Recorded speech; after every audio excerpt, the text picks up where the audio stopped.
boîte, c'est l'occasion de découvrir des hommes et des femmes qui ont monté leur entreprise et qui viennent partager avec nous leur expérience. Bonjour Arthur Filbé. Bonjour. Vous avez 24 ans, vous êtes cofondateur de WebLib. Alors ça ressemble un peu au Vélib, sauf que là, ce n'est pas des vélos qu'on met en libre service, c'est des ordinateurs, des netbooks, des petits ordinateurs donc connectés à Internet.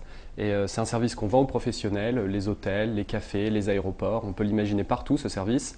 Et le but pour le professionnel, c'est de proposer à ses clients gratuitement des netbooks en libre accès à leur disposition. Donc vous allez en mettre où des Alors, ordinateurs? on va en mettre dans une aire d'autoroute totale, dans un Planet Sushi, un Columbus Café, dans un hôtel. Voilà, ça c'est nos clients actuels. Dans les Virgin Megastore aussi, qui ont des cafés. Et on essaye d'étendre ça à toutes les franchises de l'hôtellerie, de la restauration rapide. Alors concrètement, ça marchera comment? Qu'il y aura une caution? Exactement, voilà. Alors, dans un café, vous rentrez, vous demandez au serveur un netbook, on vous demande une pièce d'identité qui va servir de caution, vous déposez votre pièce d'identité, on vous prête le netbook et à la fin de votre session, vous récupérez votre pièce d'identité. Qu'est-ce qui vous a donné l'idée? En fait, c'est constater le déploiement du Wi-Fi un peu partout. Le Wi-Fi est omniprésent, on le trouve dans les gares, dans les hôtels, dans tous ces lieux où les gens sont en déplacement. Mais on s'est dit, bon, le Wi-Fi, ça ne sert à rien si je n'ai pas un netbook sur moi, si je n'ai pas d'ordinateur, je ne peux pas en profiter. Donc on a voulu aller vraiment au bout de la démarche des services Internet mobiles en proposant les netbooks. Alors quand on a une idée comme ça qui concerne la nouvelle technologie, est-ce qu'il faut déposer un brevet? Alors, ça peut faire partie du développement d'un projet à forte teneur technologique. C'est quelque chose dont il faut se soucier rapidement. L'INPI est là pour aider les créateurs d'entreprises à ce sujet. On peut avoir des rendez-vous gratuits avec des ingénieurs spécialisés sur ce sujet. Nous, le problème, c'est qu'on ne peut pas breveter l'idée. Une idée en tant que telle, ce n'est pas brevetable. C'est des procédés techniques. Donc, on essaye de voir ce qu'on pourrait breveter au niveau technique dans notre projet. Et quand on a une idée comme ça, dans ce domaine-là, qui est un peu pointu, est-ce qu'il faut avoir une compétence, un savoir-faire technique? Est-ce que vous l'avez à la base? Non, moi je ne l'ai pas. En fait, on était deux associés à la base sur ce projet. Un qui est plutôt financier, on va dire, qui s'occupe des sous et puis du commercial. Moi, je suis sur le versant marketing et communication.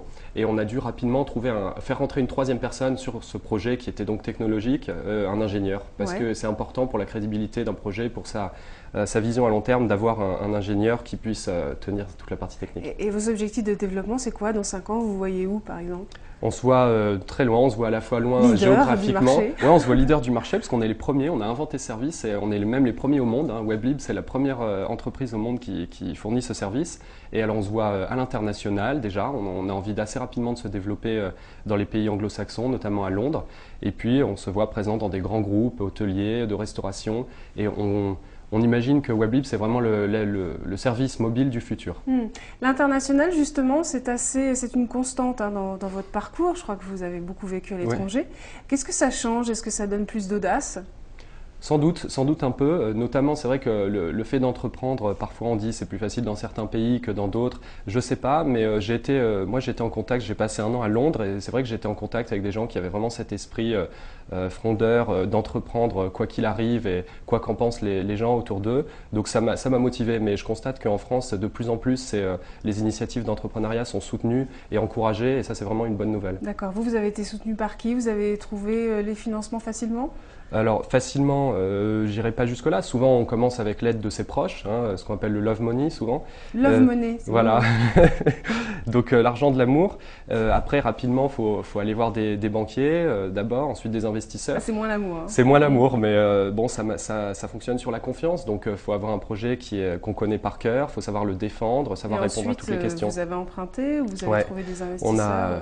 On a emprunté. Nous, on a fait un prêt perso à la base. Ensuite, donc, on a demandé à des banques de nous suivre. Il y en a plusieurs qui ont dit non. Finalement, il y en a une qui a accepté de nous suivre. D'abord un peu, le temps qu'on fasse nos preuves. Ensuite, ils rajoutent un petit peu d'argent petit à petit. Et là, le but, c'est plutôt d'aller voir des investisseurs qui amènent pas mal d'argent d'un coup et qui rentrent au capital. Alors, on termine avec votre objet fétiche. Bon, c'est votre netbook.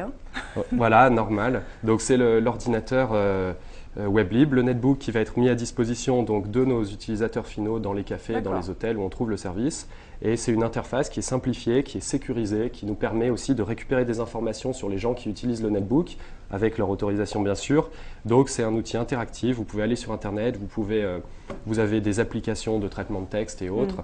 Voilà, et les entreprises comme ça peuvent entrer en contact avec oui, les usagers. Tout à fait, c'est vraiment un des points forts de notre offre. Pour des grands groupes, ce qu'on propose par exemple à Total, c'est de rentrer en contact avec leurs usagers via des sondages, des enquêtes ou des jeux concours, et ils vont pouvoir récupérer des informations et communiquer de façon interactive avec leurs utilisateurs. D'accord, merci beaucoup Arthur. Merci à vous Claire. À très vite sur Keseko TV.